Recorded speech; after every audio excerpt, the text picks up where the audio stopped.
Welcome back to another video on Project Bring Back Max Power.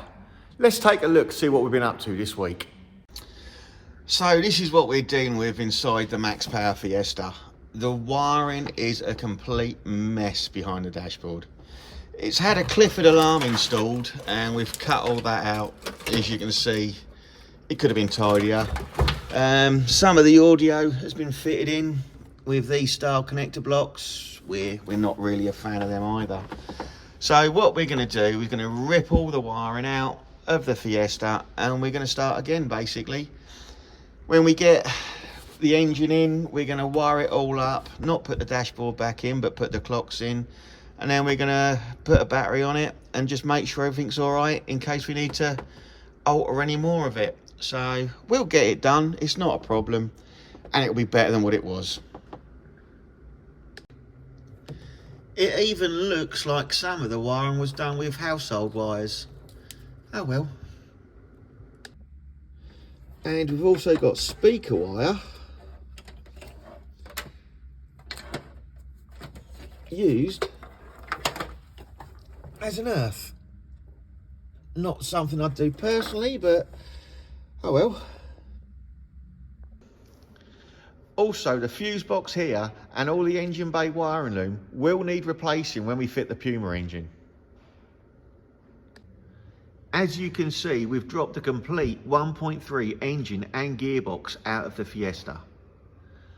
Also, we've got the complete front subframe off and suspension. There's a bent anti-roll bar link there which we'll be replacing and trying to clean up everything else. Also, we need to replace the power steering pipes for the Puma power steering pump. Whilst the engine's out the bay, we're going to straighten up this slam panel and that radiator mount, and also re-weld on the crash bar where it pulled off when we were trying to extract it from the field. Now, looking at it, I'm guessing that this car at one point has had another slam panel and crash bar welded on. Unfortunately, not quite as strong as what it was when it left the factory, which is why it fell to bits when we tried to tow it.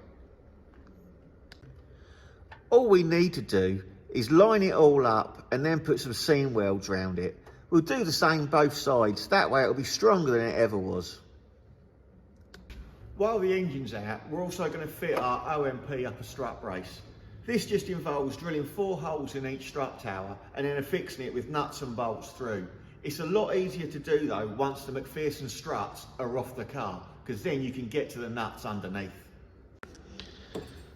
So we've got our front upper strut brace now in place, all nicely bolted in, all the holes drilled.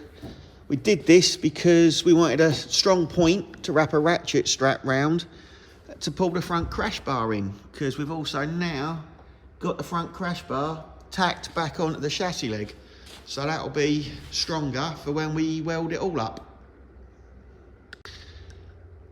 We're going to be fitting this front subframe to the Max Power Fiesta as well, because it's in better condition and also has a thicker anti-roll bar on because it's off of a Puma, not a little 1.3 Fiesta.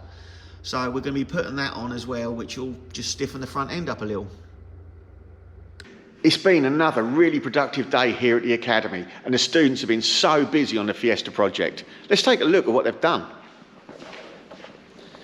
We've got the Puma power steering pipes fitted up to the replacement subframe now.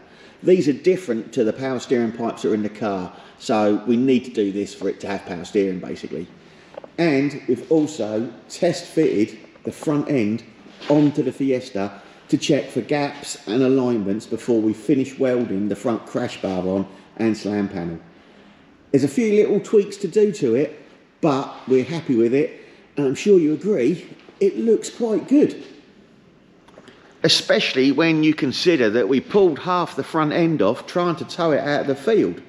If you didn't see that, that's in our second video on this car.